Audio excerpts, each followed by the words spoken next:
Catholic Bible Streamer, mga igsoon.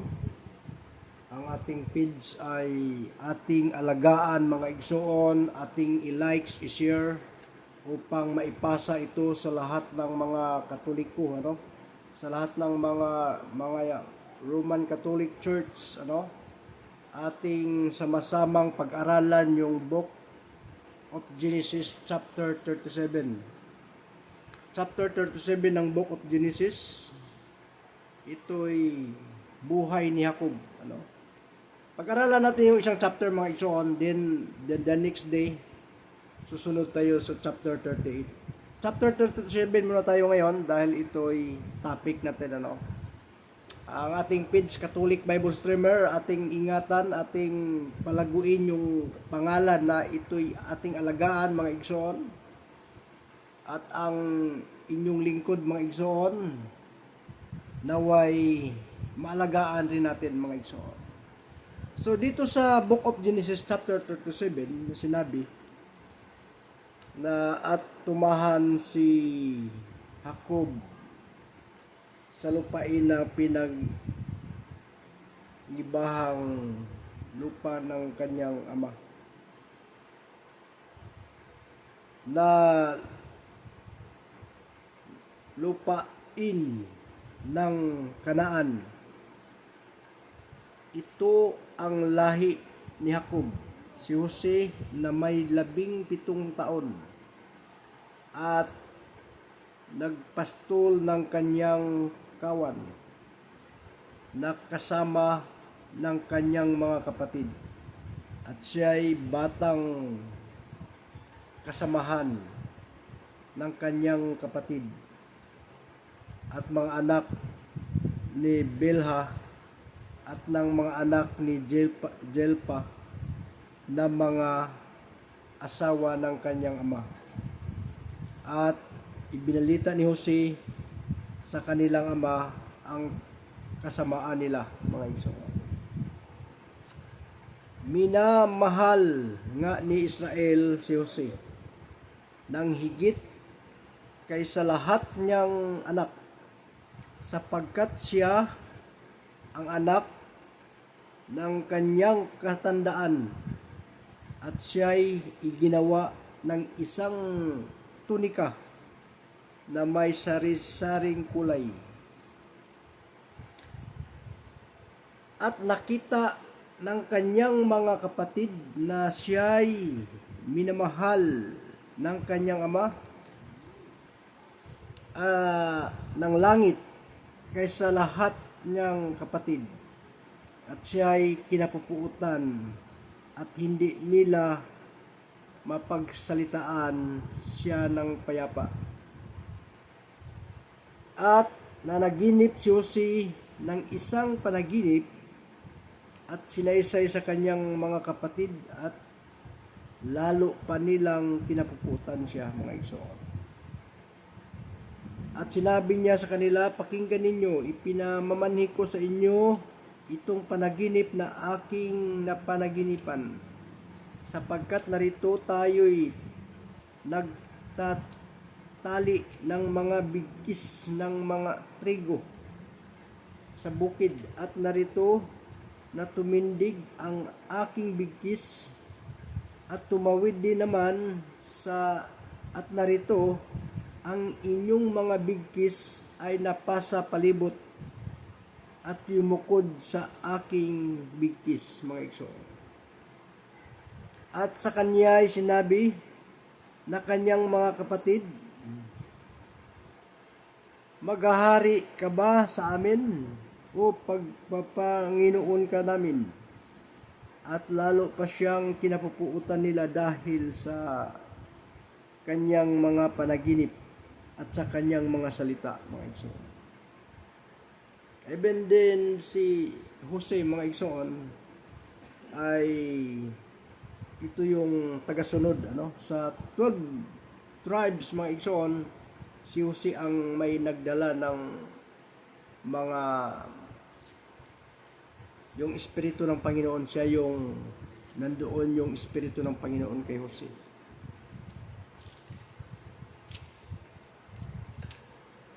At siya'y na naginip ng ibang panaginip at isinaysay sa kanyang mga kapatid. At sinabi, narito ako'y nanaginip pa ng isang panaginip. Ito si Jose palagi na nanaginip, mga igsoon. At kanyang isinaysay sa kanyang mga ama at sa kanyang mga kapatid. At sinaway siya ng kanyang ama at sa kanya sinabi, anong panaginip itong inyong napanaginip? Tunay bang ako at ang inyong ina at ang inyong mga kapatid ay yuyukod sa lupa sa harap mo, mga igsoon?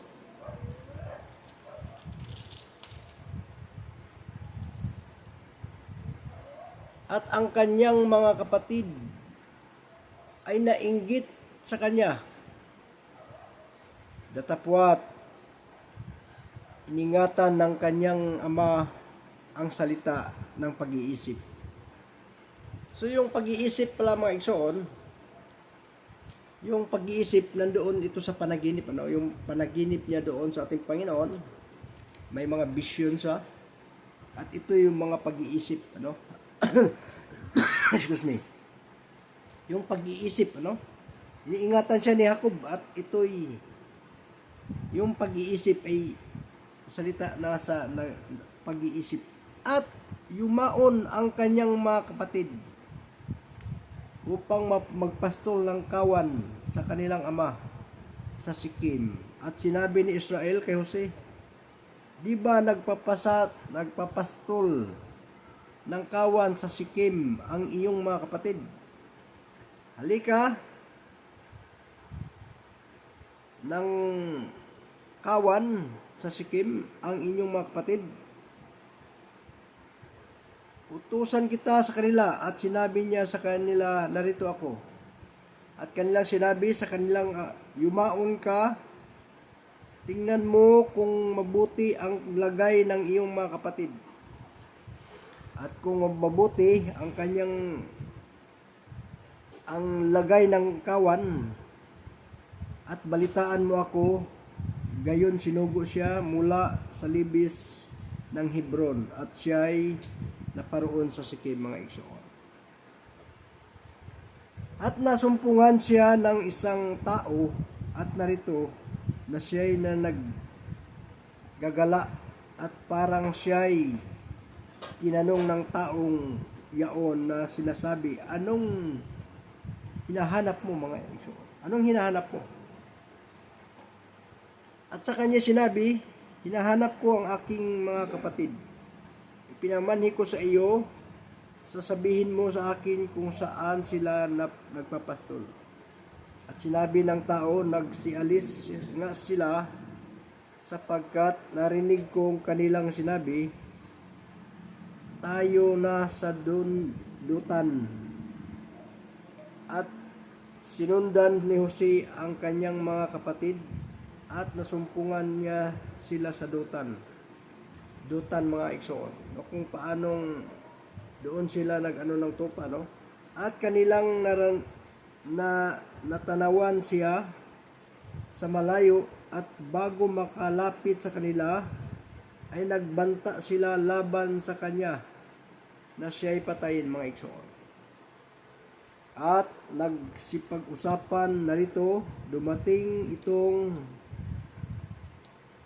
mapanaginipin. At nagsipag-usapan, narito, dumating itong panaginipin. Hali kayo, ngayon siya'y ating patayin, at siya'y ating itapon sa isa sa mga balon. At ang ating sasabihin, sinakmal siya ng isang masamang hayop. At ang ating makikita kung anong nangyayari sa kanyang mga panaginip. Biro mo, mga igsoon, yung panaginip ni Jose ay kinakaingitan ng kanyang mga brothers and sisters. At narinig ni Ruben, at iniligtas siya sa kanilang kamay, at sinabi, huwag nating kitliin ang kanyang buhay. At sinabi ni Ruben sa kanila, huwag kayong magbubo ng dugo. Itapon ninyo sa balong ito na nasa ilang, datapwat huwag ninyong pagbuhatan ng kamay upang iligtas sa kanilang kamay nang mapabalik sa kanyang ama. At kanya nang dumating si Jose sa kanyang mga kapatid na hinubdan siya ng kanyang tunika, na may sari-saring kulay na kanyang suot. At kanyang sinunggaban at kanilang itinapon sa balon, at ang balon ay tuyo, walang tubig, mga igsoon. At nangyari at nagsiupo upang kumain ng tinapay ang kanilang itiningin ang kanilang mga mata, at tumindig sila, at narito ang isang pulutong na mga Ismaelita na nagsisipag singgaling sa Gilead, 10 ng kanilang mga kamilyo, at may dalang mga pabango at mga balisamo at mga mera. Ang dami. At sinabi ni Judah sa kanya, mga kapatid, anong ating mapagkinabangan kung ating patayin ang ating kapatid at ilihim ang kanyang dugo? Halikayo at ang atin siyang ipagbili sa mga Ismaelita, at huwag natin siyang pagbuhatan ng kamay, sapagkat siya'y ating kapatid. Atin din laman, at dininig siya ng kanyang mga kapatid. At nagsisipagdating, mga igsoon, ang salita ng ating Panginoon, ang buhay ni Jacob, ni Jose. Kung paanong si Jose ay namuhay dito sa chapter 37, mga igsoon, kung paano si Jose inapi ng mga igsoon. Inapi siya, tinapon siya doon sa balon, mga igsoon, at ito'y nagwawagi ang Panginoon. Ito'y ipinadala ng Panginoon upang ang lahat ng mga paghihirap na in advance, mga igsoon, ay dinala na si Jose doon sa mga Ismaelita. Kung paano siya namuno, kung paano siya nagiging pinuno doon sa mga paraon, sa mga paraon, na kung paano si Jose ay nagbigay siya ng liwanag sa kanyang mga kapatid. Siya yung binigyan si Jose ng karapatan na magbigay ng financing sa kaharian ng mga sa mga hari, sa mga kaharian ng mga yung kaharian ni Jose doon. Anong kaharian yung mga doon sa kaharian nila ni Jose?